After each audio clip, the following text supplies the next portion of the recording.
Hello everyone, and welcome back to our new video.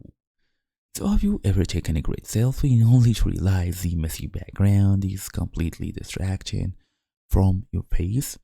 Or maybe you want that professional portrait look where the subject is sharp and the background fades into a soft blur like this one. So that blur effect is called bokeh and is usually achieved with expensive camera lenses, but FaceApp lets you add it after the fact.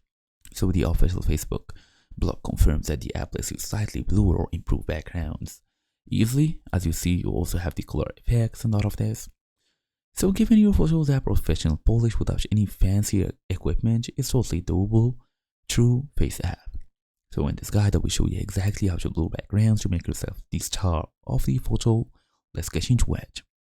First and first, go ahead and find the background tool.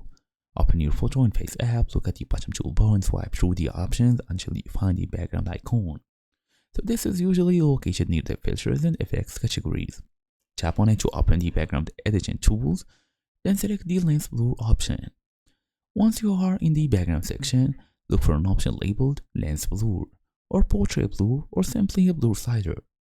So this tool specifically creates that depth of field effect where your face stays sharp while the background softens. The App Store description confirms lens blur is one of the key tools available. Then you can easily adjust the blur intensity by using the slider, refine the edges or the edge detection, since FaceApp's AI automatically detects your face and tries to keep it sharp.